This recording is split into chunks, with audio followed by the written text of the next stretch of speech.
смешили. Hey everybody, welcome to Studio 64. My name's David. I've been searching the interzones for more science, space and tech news to share with you. And I came across this over at RT.com. Yes. Russian scientists create self-adapting AI. This should be interesting. A new artificial intelligence model developed in Russia is said to be capable of learning new actions all by itself. Now, a group of Russian scientists has developed a new artificial intelligence model capable of self-adaptation to new tasks and context without additional interference by humans.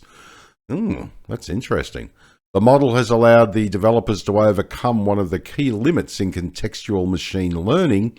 A team from the T-Bank, formerly Tinkoff Bank AI Research Lab, and the Moscow-based Artificial Intelligence Research Institute, AIRA, said in a paper published online. Now, as usual, I'll leave the link to the main article below the video so you can pop in, check out these embedded links, and go for a bit of a deeper dive beyond the main article. It's interesting to see how other than Western news sources, report on things like AI. It's quite fascinating. Russian AI passes a medical exam. AI could be self-aware within a decade. Yes, according to a Russian expert. It would not surprise me. I just have this mental image. It's going to be even more stupid than fiction. Because you remember, if you're fans of the Terminator series, when, what was it, the AI system came online and became self-aware like on a Wednesday morning at 2:17, and decided the first thing it was going to do was wipe out humans. Yeah, that's, yeah. In reality, we know why. They'd probably take one look at the Catholics and go, my God, ritual cannibalism. Right, that's it. Get the nukes out. I can just say jokes like that because I'm an Irish Catholic, so I'm allowed to bag the crap out of the Vatican anytime I want. We'll blame the Catholics for it this time.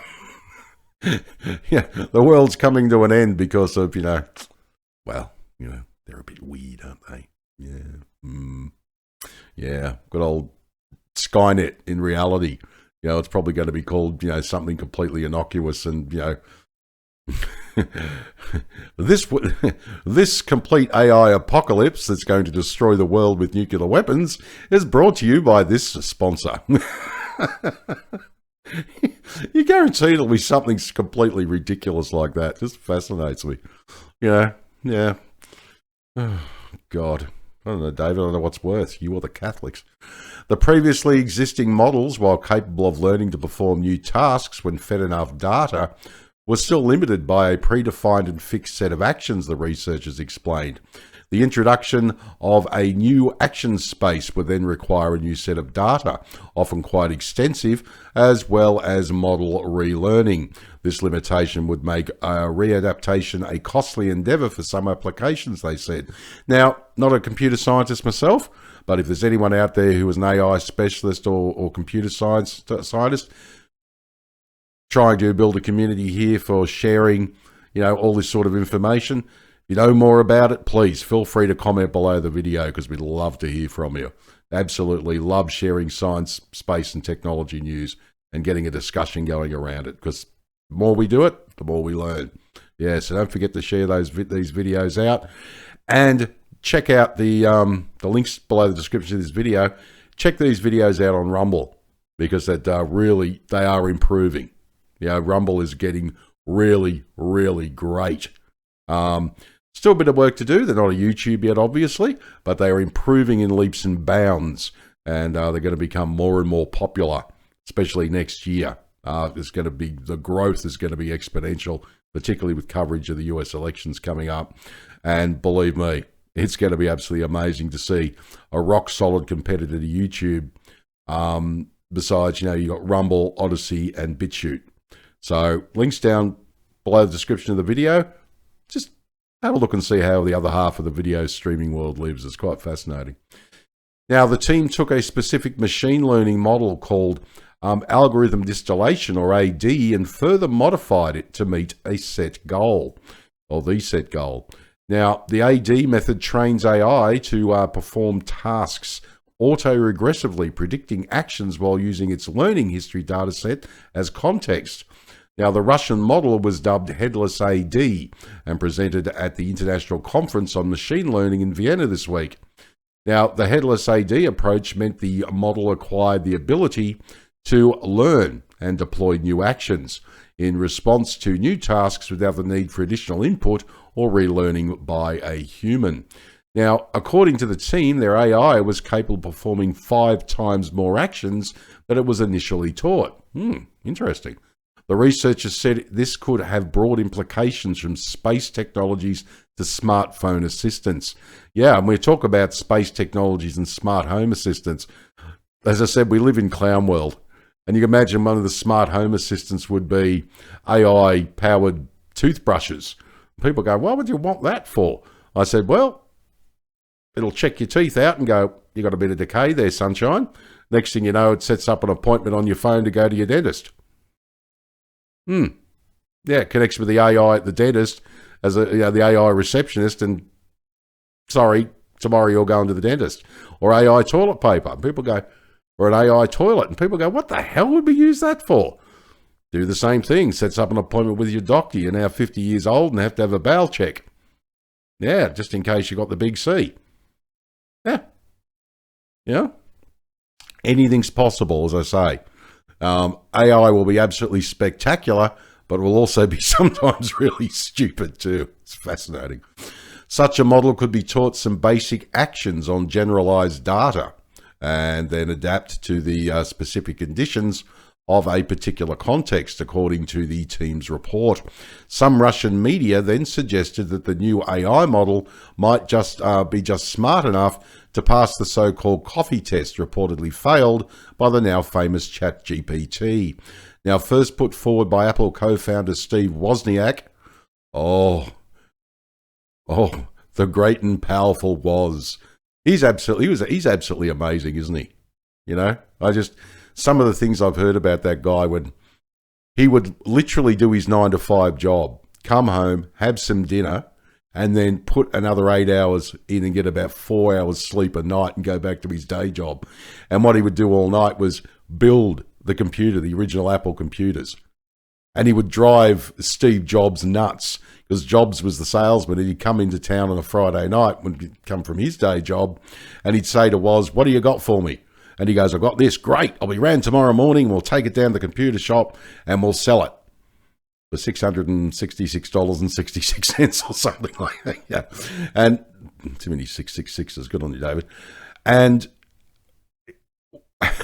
Jobs and Wozniak could go, yeah, no worries at all. See you tomorrow. Jobs would come up in the morning on a Saturday morning to pick this machine up and sell it. And Woz had pulled it apart and said, what are you doing? He said, I'm just making it more efficient. I'm going to get it down from 5 solder points down to 3 or 8 to 5 or something, and he'd make it, because he's a born engineer and a born tinkerer. So and Jobs would go, for God's sake, we've got to look at the time. We've got to bloody sell this thing in an hour. That's all right. Get rid of 3. And that would make it more efficient and less, it wouldn't overheat so much and all this sort of stuff.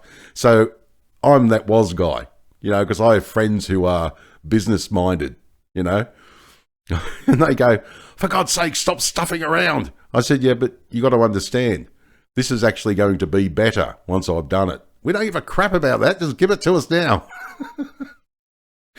But yeah, I'm a big fan of the Woz.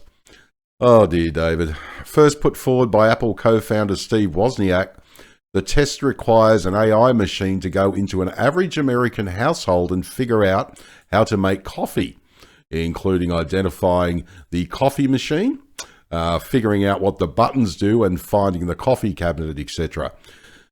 The problem is, for most AI, is that although average households have much more in common, they still are all slightly different, which would normally require an AI machine to be taught on a particular data set related to a particular household to be able to perform the task there.